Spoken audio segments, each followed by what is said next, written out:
So who watched the Oscars last Sunday? Must be the Glendy lesson. I'm a little tired. During the week leading up to the Oscars, and I know I talked a little bit about it last Sunday as well, but the week leading up to the Oscars, there's all these things on TV and online and everywhere we see about past Oscar winners in the history of American cinema. And there's all these clips that you see on TV of classic movies and famous, very memorable moments in all of these movies. And one particular clip that I saw was, if anyone remembers the movie The Godfather Part 2, there was a scene in the very beginning of the movie where a very, very young Vito Corleone, who's just a child, is on a ship coming to America in whenever it was, the 20s, I want to say. It was set in the 20s. And he walks up to the window of the boat. And at one point, there is, among many other things that are passing by, there is a reflection on the window. And you see the child's face in the window. And in the reflection in the glass, you see a picture of the Statue of Liberty. And there was this moment where it showed this young little immigrant child and his family coming to a new land, and a land of promise, a land of opportunity. It shows them going to Ellis Island, etc. It's a very inspiring picture, one that was also filmed by an Italian, and very, very interesting to note. The Statue of Liberty, of course, for us as Americans, and probably for the whole world, for those who may have seen it, evokes a certain sense of freedom. We even hear it as Americans, right? We hear the expression, it's a free country. How often do we hear that? It's a free country. We can come here, we can do whatever we want. We can become whatever we want. We can have opportunities here that perhaps we didn't have in Greece or perhaps in the old country. No one here is going to tell us if we want to become an electrician, no, you can't do that, you have to become a teacher. No one is going to say to us, if you want to become a doctor, that no, you have to become something else, whatever it might be. You have to do this. You are allowed to do this or that. It is a quote-unquote free country. And the Statue of Liberty kind of embodies that image. How often do we, in our lives, wherever we find ourselves, whether we're in this country or somewhere else, how often do we find ourselves enjoying that freedom to be and to become whatever we want to become in our life? For those of us maybe who are adults today, who are in church this morning, we might remember a moment in our life where we chose something. We said, I want to do this, and I'm going to become this. And we went for it, and we did it. How often in our lives, the flip side of the question, do we not feel free? How often in our lives do we feel restricted, perhaps, or made to do something we don't want to do? Something in our life, perhaps, that might not be open to us. How often, perhaps, at work does a boss ask us, I know you don't want to do this, but do it anyway? How often, perhaps, do we find there are needs that our children have, that perhaps we may not be inclined to minister to at that moment, and we don't have a choice? Or whatever it may be, work, or in school, or if those of us are young, we may not want to do our homework, but we have to do our homework, right? There are moments in life where we have freedom, and there are moments in life where we might find, in some cases, that we don't have freedom. And we have to follow the rules, of course, on the earth. Speaking firsthand, right? How often do we feel this in our faith? Where we feel we are free in our faith, how often do we feel perhaps, whether real or not, just perceived, how often do we feel perhaps constrained or forced to do something in life in our faith? And we say, well, I don't know why I'm doing this, I don't know if I want to do this, but my grandmother tells me I have to, my mother tells me I have to, or my priest tells me I have to, or something like this. And real or perceived, do we ever have moments in life where we feel forced and perhaps we don't have that choice, even in our faith? The New Testament especially, and all of the Bible, is filled with people asking questions just like this. Lord, what must I do? Lord, what do I have to do to inherit eternal life?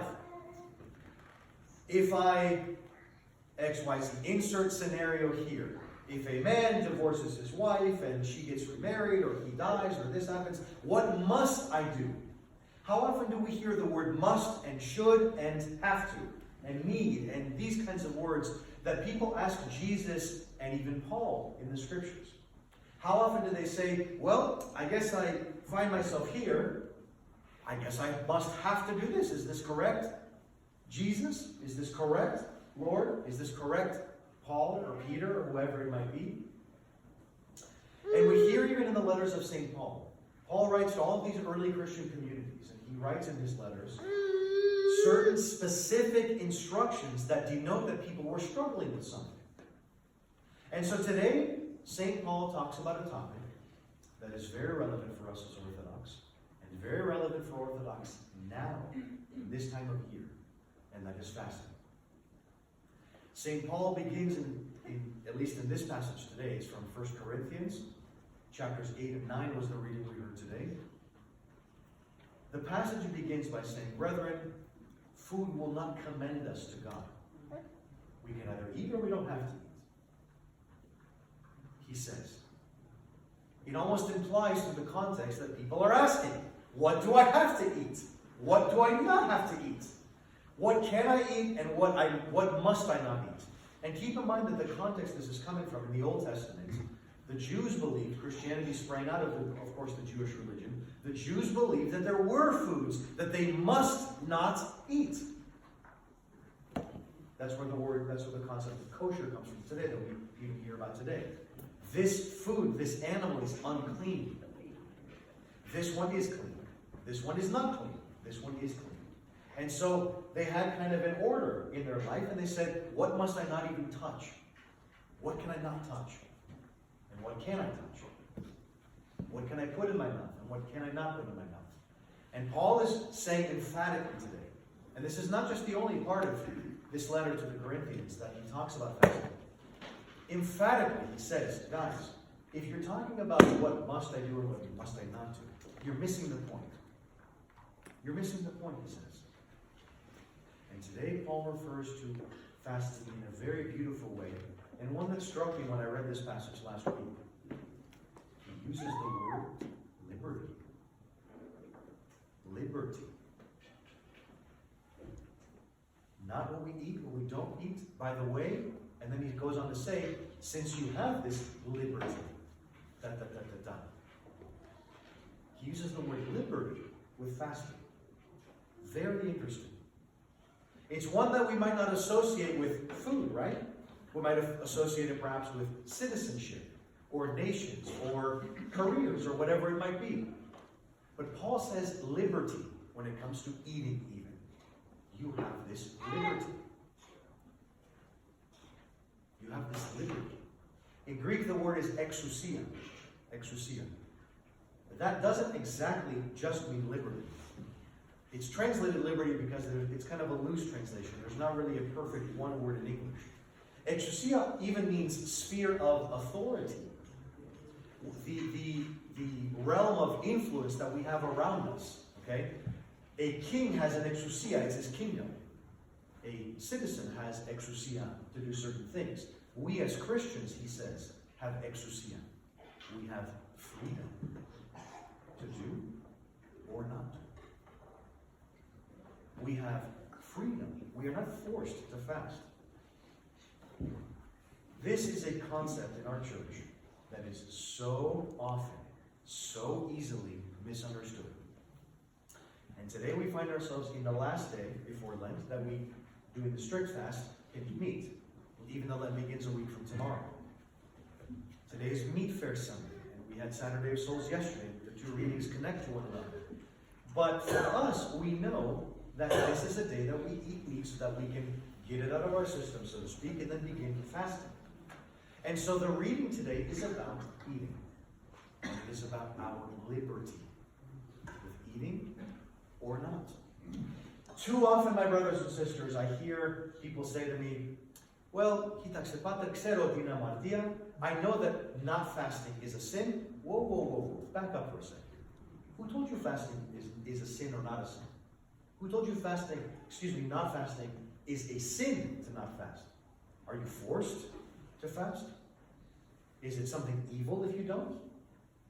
Is it something perhaps that we believe, like the Jews did in the Old Testament, that certain foods are not clean, and so it's a sin? How is that perceived in your mind? Tell me. I almost want to ask. It's a very interesting concept, and one that actually has nothing to do with unclean, one that has nothing to do with ritualism, and one that has nothing to do with sin. However, if we go to the doctor's office, we go to the doctor and we say, "Doctor, this hurts. Tell me about it. What happened?" "Well, I feel this, I might try this, I've done this, etc., etc., etc." Okay, the doctor says, "Take this. Take this once a day, or once a week, or 3 times a day, or whatever it might be, and you'll feel better. You'll get better. You will get healthier. You will feel healthier." The doctor does not force us to do this, and it is our choice. Do we want to take the medicine or do we not? Is it a crime if we don't take the medicine? Is it a sin if we don't take the medicine? It may not be a sin, but if we go back to the doctor's office a month later and we say, "This hurts again," he's going to say, "Did you take the medicine?" "Well, it was kind of hard for me, maybe this, etc., etc." Well, he's going to say, "Kinasuka, I told you to take this medicine. Take this medicine and you're going to feel better. It's going to heal you. It's going to heal you." That is the liberty here that we have. Do we want to be healed? Or do we not want to be healed? Do we want to feel better in our soul? Or do we not want to feel better in our soul and keep struggling? This is a very unique concept, and I'm not telling you this is something that is the difference between Christianity and Judaism in this sense. Okay? There is a freedom in our faith. There is a freedom in our faith.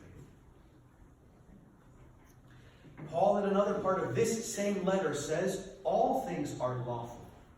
All things are permissible. In other words, you can do anything you want, he says. But not all things are helpful. Not all things are profitable in some translations, it says. In other words, we are not forced by God to do anything. We have a choice.